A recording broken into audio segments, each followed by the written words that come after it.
SSC ने अभी तक अपना जो कैलेंडर दिया था वो कोई भी फुलफिल नहीं किया है 4 महीने का, कि 4 महीने में मुझे एसएससी जेई का एग्जाम सीबीटी 1 क्वालिफाई करना है। एसएससी ने अपने दूसरे एग्जामों में चेंजेस किए हैं, उन्होंने अपनी विंडो टाइमिंग फिक्स कर दी है हर सेक्शन के लिए, और मेरिट आपकी सीबीटी 1 और सीबीटी 2 दोनों से मिलकर बनती है। बेसिक इलेक्ट्रिकल पे, पावर सिस्टम पे और मशीन पे। ये सोचूं कि कितना भी पेपर लेंदी आए, कैसा भी आए, मेरा टारगेट करीब करीब 130 मार्क्स का होना चाहिए। स्वागत है दोस्तों आप लोगों का इंजीनियर्स वाला में।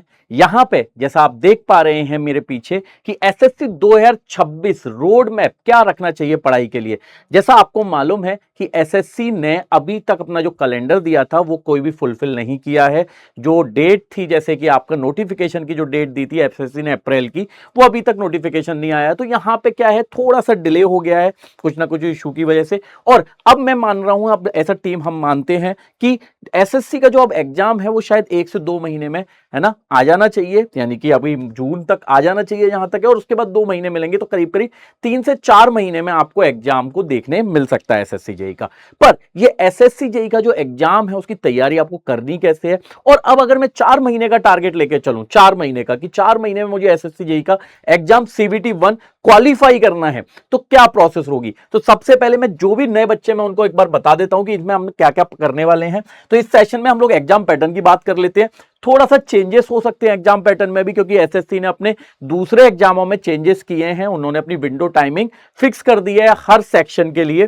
तो अभी एसएससी के लिए ये नोटिफिकेशन नहीं आया है, क्योंकि अभी एसएससी का नोटिफिकेशन आया ही नहीं है। तो देखेंगे कैसा आएगा, पर हमारा पैटर्न वही रहेगा एग्जाम का। तो एग्जाम पैटर्न देखते हैं, सीबीटी 1 सीबीटी 2 कैसा होता है, सिलेबस क्या है, 4 मंथ स्ट्रैटेजी और प्रीवियस ईयर कट ऑफ। यानी कि इतनी चीजें हमें दिमाग लगानी पड़ेगी बेटा। सबसे पहले समझ लो, अगर आप एसएससी का एग्जाम दे रहे हो तो आपको यह समझना है कि सबसे पहले सीबीटी 1 देना होता है, कंप्यूटर बेस्ड एग्जामिनेशन। जल्दी से थोड़ा सा बता देता हूं, जिसमें आपके कोर सब्जेक्ट यानी इलेक्ट्रिकल इंजीनियरिंग के अगर आप हो तो 100 क्वेश्चन, यानी कोर सब्जेक्ट के आपके 100 क्वेश्चन होंगे 100 मार्क्स के। जनरल इंटेलिजेंस रीजनिंग के 50 क्वेश्चन होंगे 50 मार्क्स के। जनरल अवेयरनेस के 25 क्वेश्चन और जनरल साइंस के 25 क्वेश्चन, यानी 200 क्वेश्चन का पेपर होगा, 200 मार्क्स का क्वेश्चन होगा, यानी हर क्वेश्चन पे 1 मार्क्स मिलेगा। अब यहां पे एसएससी ने दूसरे एग्जामों में अभी ऐसा है कि उन्होंने यहां पे सबकी टाइमिंग फिक्स कर दी है।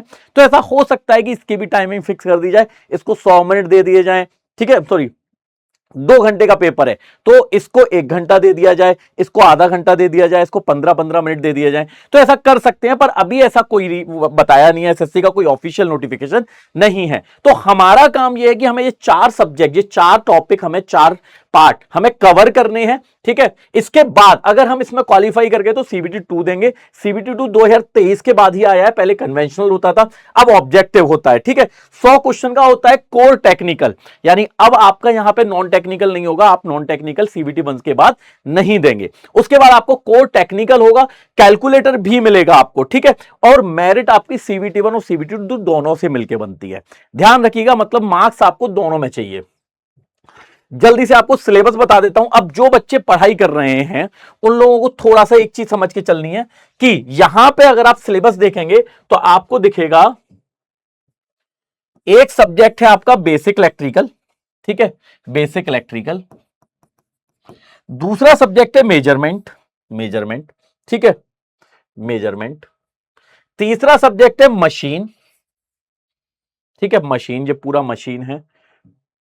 चौथा सब्जेक्ट है आपका पावर सिस्टम, पावर सिस्टम। पांचवा सब्जेक्ट है आपका, पावर सिस्टम ही चल रहा है, एस्टिमेशन कॉस्टिंग यूटिलाइजेशन। छठवां सब्जेक्ट है आपका बेसिक इलेक्ट्रॉनिक्स, ठीक है। ये 6 सब्जेक्ट पे आपको मेनली फोकस करना है। इसके बाद अब आपको मैं वेटेज बता देता हूं ताकि आप लोगों को ये समझ में आए कि भैया किस सब्जेक्ट में ज्यादा फोकस करना है, क्योंकि अब हमें बहुत प्लानिंग से पढ़ाई करनी है। तो बी, अगर आप देखेंगे बेसिक इलेक्ट्रिकल इंजीनियरिंग, तो ये 25 से 30 क्वेश्चन आएंगे इसके आपको, ठीक है। बी के कितने आएंगे, 25 से 30 क्वेश्चन, समझ में आ रही है। मेजरमेंट के 10 से 12 क्वेश्चन आएंगे, मतलब वेटेज के हिसाब से ध्यान रखना ताकि आपको समझ में आ पाए, ठीक है। तीसरा, तीसरा मशीन, मशीन के भी 25 से 30 क्वेश्चन आते हैं। एक सेकेंड,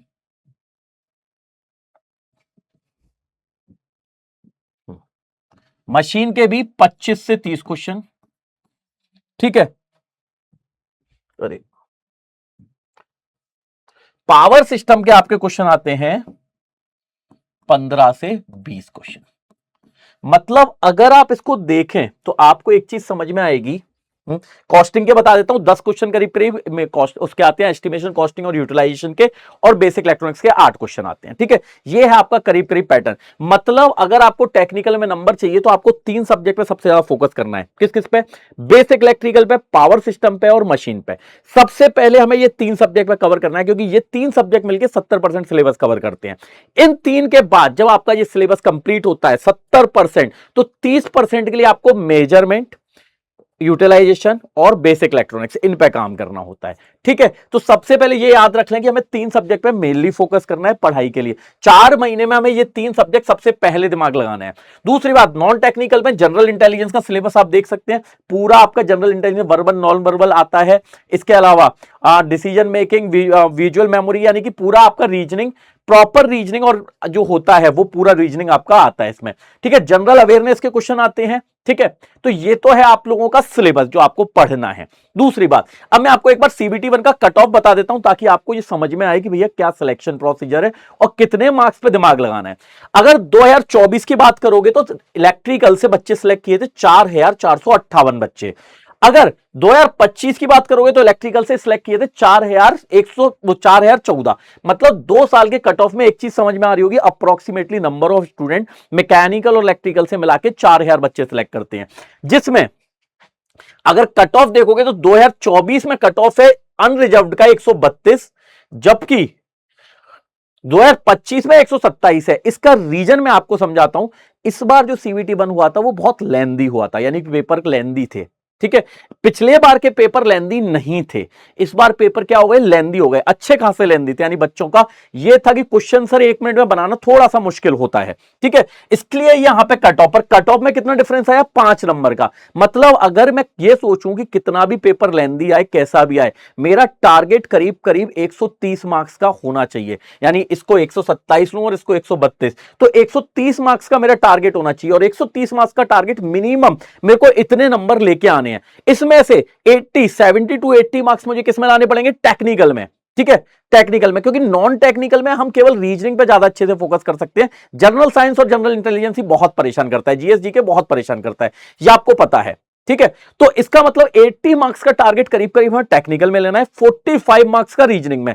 हर बच्चा करीब 40 प्लस मार्क्स रीजनिंग में करता है, ध्यान रखिएगा। एक टॉपर बच्चा, एक रैंकर बच्चा, एक पढ़ने वाला बच्चा, एक मेहनती बच्चा 40-45 मार्क्स मिनिमम रीजनिंग में लेके आता है। तो 80 प्लस 45 125 मार्क्स हो गए। आपको नॉन टेक जीएस जी के मिला के कितने मार्क्स चाहिए, मैक्सिमम 10 मार्क्स अपने दिमाग लगाने हैं। ठीक है, ये टारगेट मिनिमम है। ऐसे मत सोचना कि इससे कम मार्क्स ले आएंगे, कोई दिक्कत नहीं है, हमें इतने मार्क्स कम से कम लाने पड़ेंगे। इसके बाद हमारी मेहनत है कि हम कितने ऊपर ला सकते हैं। ठीक है, तो इसका मतलब ये टारगेट। अब 4 मंथ कैसे काम करना है, ठीक है, 4 मंथ मैंने इसको 4 फेज में डिवाइड किया है, मंथ 1, मंथ 2, मंथ 3 और मंथ 4। ठीक है, 3-4 मंथ में। ठीक है, पहले मंथ में आपको क्या करना है, आपको सबसे पहले अपनी पढ़ाई पर फोकस करना है। एक मंथ में अगर आप टेक्निकल के 2 सब्जेक्ट, एक महीने में बात करूं कि 2 घंटे सुबह 2 घंटे शाम को, अगर 2 से ढाई घंटे सुबह पढ़े, 2 से ढाई घंटे शाम को पढ़े। आप पेड क्लासेस में जाके भी पढ़ेंगे तो आपको क्या करना पड़ेगा, ढाई घंटे की क्लास बनाइएगा अपनी, रिकॉर्डेड होगा, मैक्सिमम चीजें जल्दी जल्दी पढ़नी है। ठीक है, आपको सबसे पहले अपने पहले मंथ में क्या करना है, आपको अपने मेन सब्जेक्टों को कंप्लीट करना है। मेन सब्जेक्ट कौन कौन से हो गए, टेक्निकल के basic electrical, machine, power system.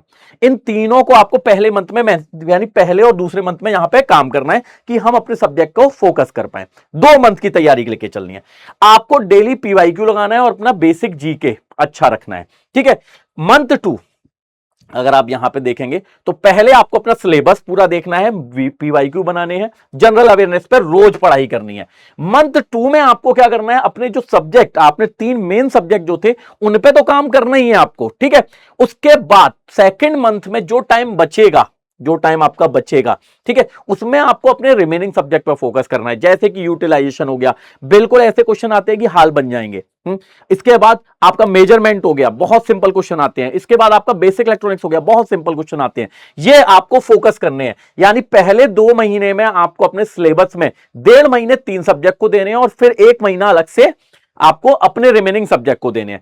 Take में, नॉन टेक आपको रोज पढ़ना है, बेसिक जीके आपको रोज पढ़नी है, ठीक है। इसके बाद 2 महीने में आप अपने अपने सब्जेक्ट रोज पढ़ाई करनी है, ध्यान रखना है ना। और ध्यान रखना, लाइव क्लासेस का मतलब नहीं है, जो भी पढ़ाई कर रहे हो रिकॉर्डेड क्लासेस में करो, ताकि जल्दी से जल्दी पढ़ाई हो पाए, ठीक है।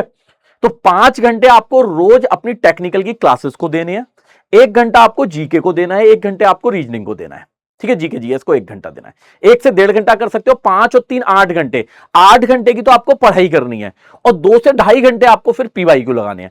10 से 12 घंटे का काम मिनिमम रोज करना है। इससे ज्यादा कर सकते हो तो करो, अच्छी बात है, क्योंकि अब इतना टाइम नहीं है आप लोगों के लिए, ठीक है। दूसरी बात, इतना हो गया तो तीसरे महीने में आपको क्या करना है, आपको अपने मिक्स सेट पे पीवाईक्यू लगाने हैं। मतलब कि सब्जेक्ट को मिक्स करके, 2-2 3-3 सब्जेक्ट को मिक्स करके आप अपने पीवाईक्यू लगाइए, ठीक है। इसके बाद अपनी एरर पे काम कीजिए।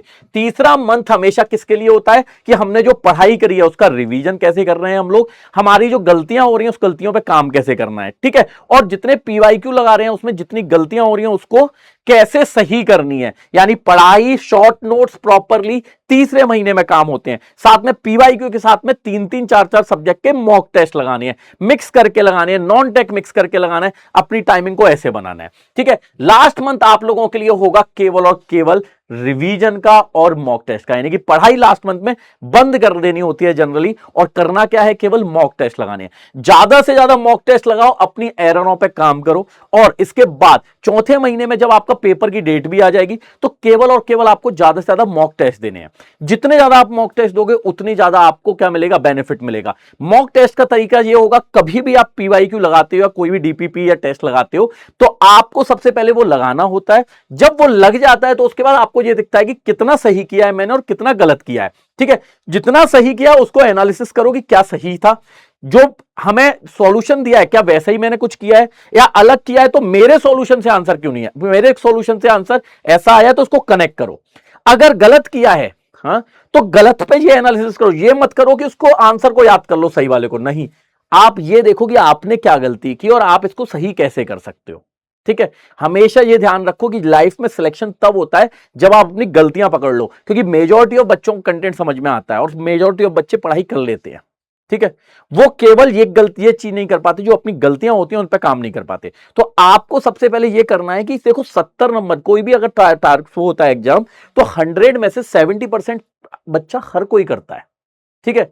सिलेक्शन के लिए आपको 10-5% ऊपर नीचे का काम होता है, उसके लिए आपको करनी होती है अपनी गलतियों पे काम। तो अपनी गलतियों पे काम करो, समझ में आ रही है।